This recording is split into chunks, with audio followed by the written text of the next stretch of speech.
What is up, fight fans? I am Jason Burgos for Sherdog.com, and I am joined by a man who will be looking for a third straight win on December 5th at UFC on ESPN 19. On that night, he will look to hand unbeaten Spanish talent Ilia Topuria his first L. And that man I speak of is the one they call the Leech, aka Damon Jackson. Mr. Leech, sir, thank you for the time to talk your Octagon return.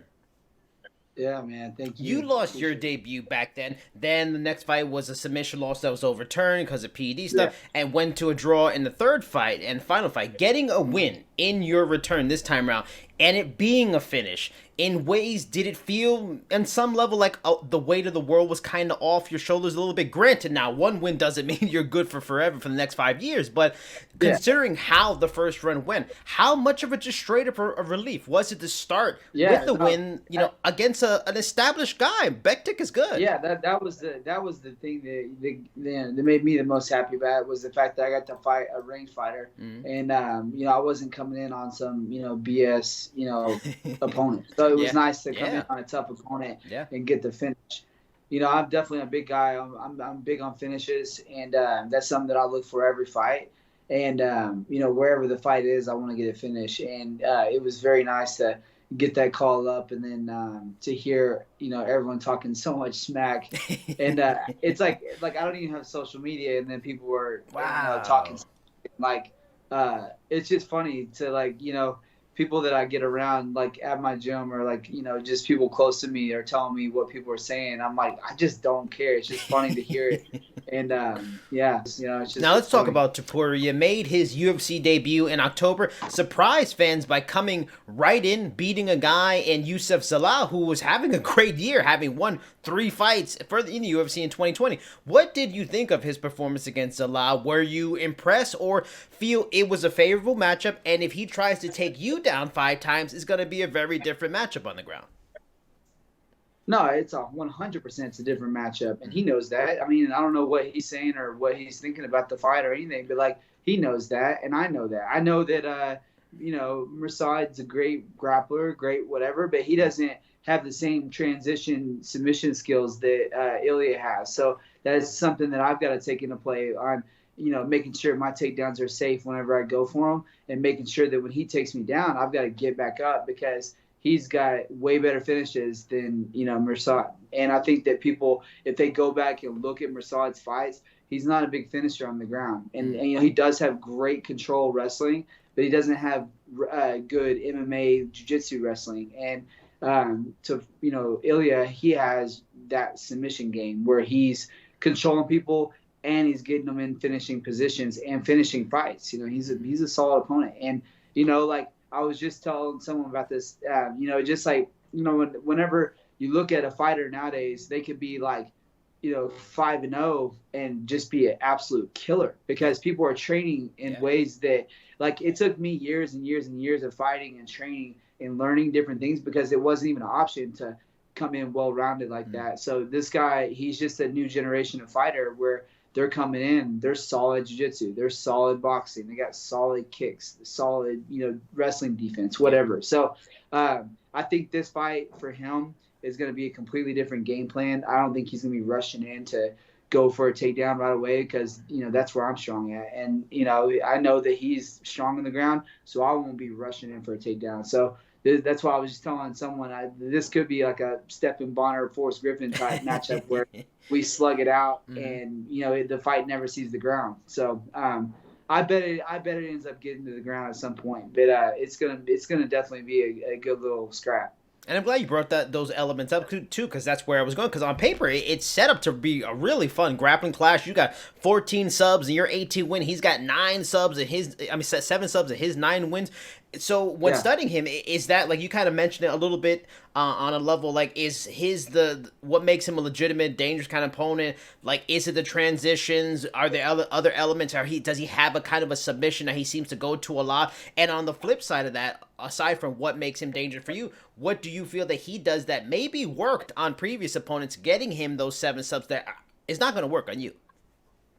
Well, I think that something he'll figure out, and I think a lot of people will figure out, is that grappling, with someone that, I've been doing this since I was, 12. I've been wrestling since I was 12. And so like going with someone that's been wrestling every day or doing jiu-jitsu every day for the past 20 years, it's a big difference from going against someone that has just been training it just so they can be a better MMA fighter. I've been grappling my whole life. So I think that his transition game will be great, and that's something I got to respect. But off of his submission attempts or his takedown attempts, he's going to have to worry about my submission attempts and my takedown, my reversals, and if he shoots in and I get on top of him, he won't get back up. And that's something that I think that a lot of people just figure that out once I start fighting with them. And, I'm a top game guy for sure. But I'm looking for that finish. So if you give me your neck in a weird spot, I'm going to take that finish. And, that's something that, I'm just ready to go. I'm always going to be looking for a finish. And that's why, I don't think this fight sees the ground right off the bat from either one of us. And I think that that range is something that he'll have to work through. But he's got solid stand up, man. He hasn't shown it a lot because he's definitely more comfortable on the ground.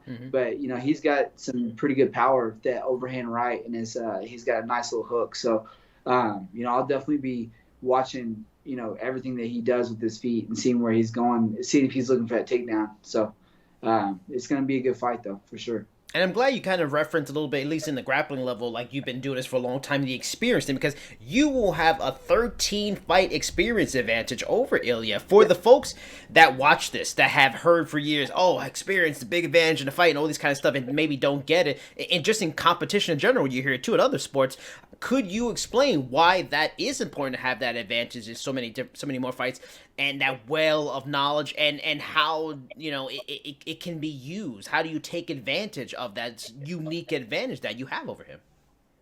Well, I think a lot of it is just having the experience later in the rounds, or having experienced that position where he thinks he's about to get a submission locked up, and then all of a sudden I get out of it, and now what's he going to do? So I've been through all that. I've been through getting sit on my butt and then having to fight into a shitty shot and then finish the shot and then look to keep the back or whatever it is. So it's just those little things that you can't learn that. It's you can't go to practice and learn that. That's something you got to figure out in your fights. And just dealing with that, coming in and thinking you have a game plan and then having to come up with a new one in the middle of a round. And not always being able to hear your coach, or not always being able to figure it out the easiest way. Figuring out things the hard way is just something you got to learn with experience. And that's just with life too. It's just it is what it is. It's just the fighting game. It's a tough sport, and when you think you have it figured out, that's when you're gonna have that first loss. And I think that he's definitely there's no one that's gonna come into the sport and I say no one, but you look at Khabib, and this dude, he's a freaking master artwork. The dude killer, but I guarantee you, if he keeps fighting, he's gonna end up losing. And it's just how it is. Eventually, everybody's gonna figure out your game plan, and they're gonna figure out exactly what you're, messing up on, and they're gonna exploit that. And it's something that, with experience, I could probably figure that out in the first or second round, or whereas it might take him all 3 rounds. And so, it's just, it is what I'll be ready to fight. I'll be looking for a finish, and I know that he does look for finishes, but I won't be giving up. There's a lot of his opponents that gave up on submission defense, and that's something that I'll be ready to go. Now, last question. I love a good nickname, and I love even more the stories on how those names can come about, because they can be just as unique, if not more so, than the name. With that in mind, I must know the origin story of the Leech. How did you earn the name the Leech?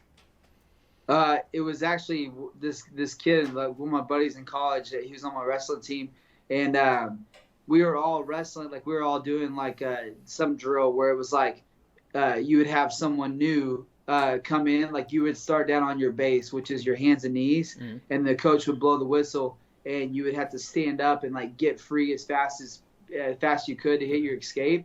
And so if you got up and you stood up and you got free, then you had to go back down to the ground. But you wanted to do that. You wanted to see how many times you could stay in.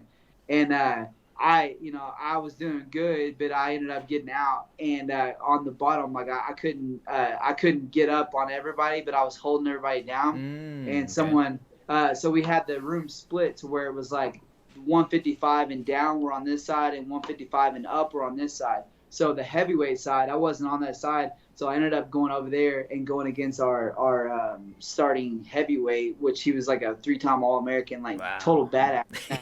And so he's on the ground and he's like kind of like laughing, like thinking like, there's no way I'm gonna hold him down. And I ended up holding him down for like 10 minutes, and he ended up like tapping out. It was just funny because I was just on his back. He was rolling. He was trying to use his weight and like slam me down and like doing all this crazy stuff to get me off. And I was just holding on to his back. And this kid was like, "Dude, you're like a leech." And that's right when I started fighting. And so my old nickname used to be Cadillac. So it was Damon Cadillac Jackson. And that was like, because that's my car is the Cadillac CTS. Okay. And so I was thinking like something flashy that would be good. Yeah. And just when MMA first started, it was just a different world. And then whenever they said that, they're like, "Oh, you're like a leech." And then my next fight, I was like, I put it in there. I was like the leech, But it's just funny. That's how it happened, was from wrestling. So.